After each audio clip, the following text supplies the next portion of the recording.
eventually both head to IR.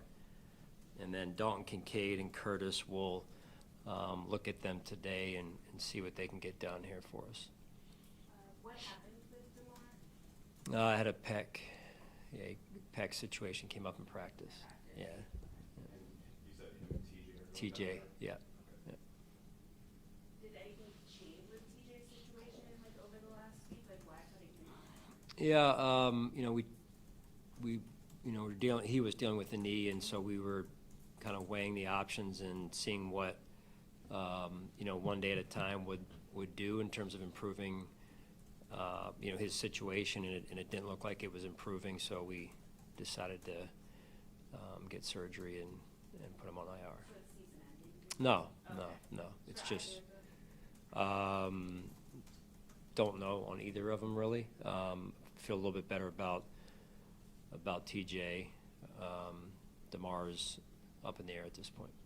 We've talked before about how hard it can be for rookies in particular to go to IR, just kind of the mental aspect of the game. That's 3 now on IR. What are your conversations with them like, just to make sure they're still in a good headspace while they're navigating this trip to the NFL? Yeah, we have a good plan in place normally, and we're always looking to improve the plan, and that's really where the medical team, the sports science team, strength and conditioning, and then our player development staff really lean in on the player and with the player and help them to, as you said, stay connected with the team, getting them physically better one day at a time, of course, and then also working with them mentally. Dr. Dez does a good job of that, and so we try and support them every way that we can, and there's no perfect plan or way of doing it, but it is important. Sean, how do you feel that Ed Oliver got through the week this week? Yeah, pretty good. Yeah, pretty good. He's looking good, and coming off of being out for a little bit of time here, so I think practice has been good for him and getting him back and knocking some of the rust off there as well, and I think he's getting excited here.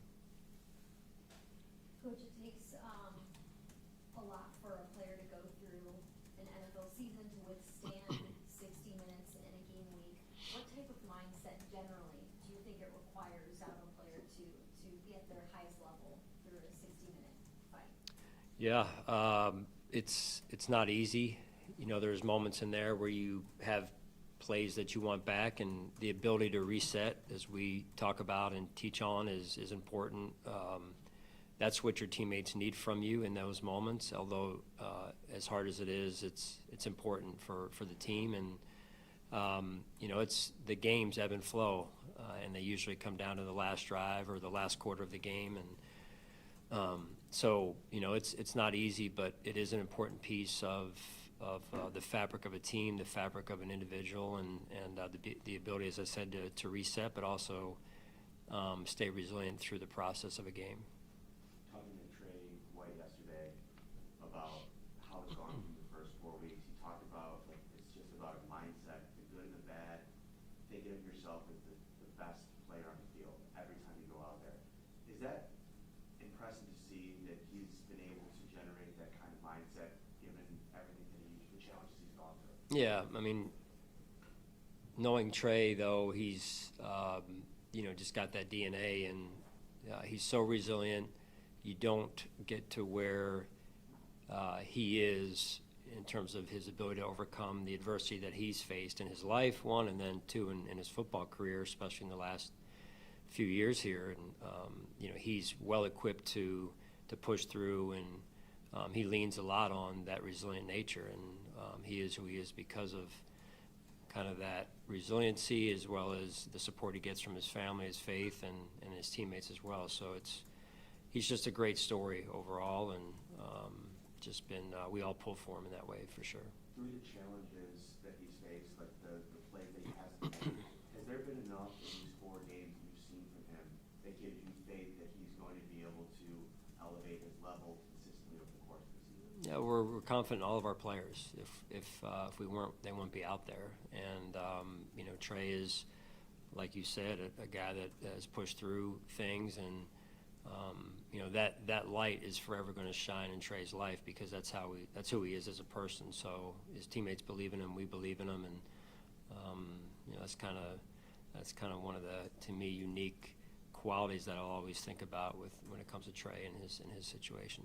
Hey, Sean, with DeMar going on injured reserve, I mean, how comforting is it to know that you have Poyer in the wings there and practice squad? Yeah, Poyer, I could speak in a similar way about Poyer and his journey. So having a veteran player on practice squad to potentially go to is important for us. The roster, with everyone, it's kind of been some moving parts and things changing quite frequently at this point, daily this week. So we're just trying to figure out, who goes out, who goes in, and how different things affect different positions, but also the overall roster for game day.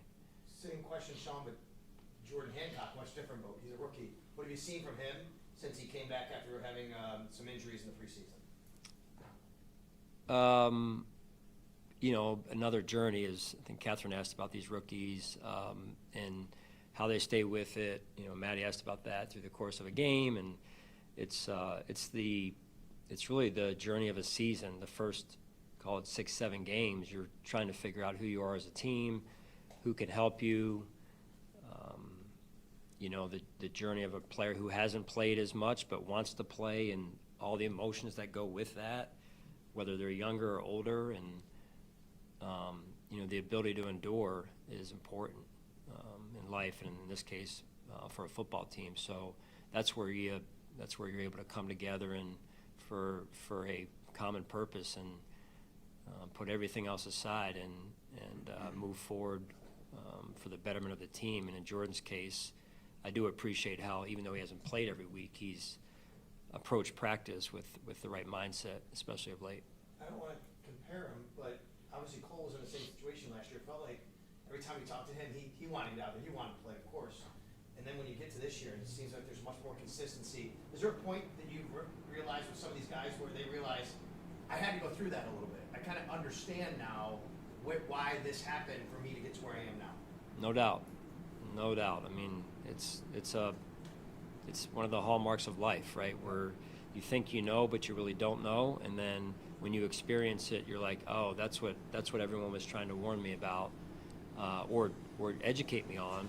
And you hope you don't have to go through those moments, but inevitably, like this sound that we have to endure every press conference, it seems we can't get that change, but it is. I mean, it actually makes you stronger, and I think it was Lombardi that talked about it's not when you play golf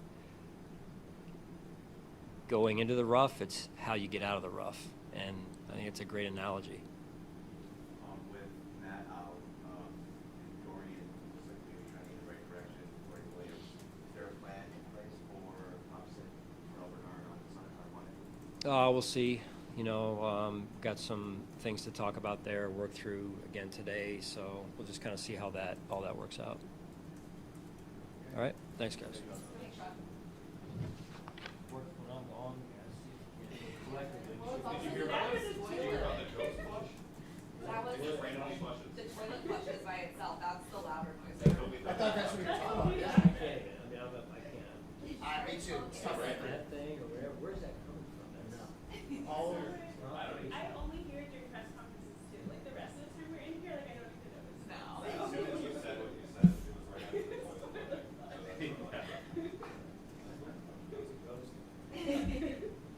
All right. See you later. Thanks, Coach.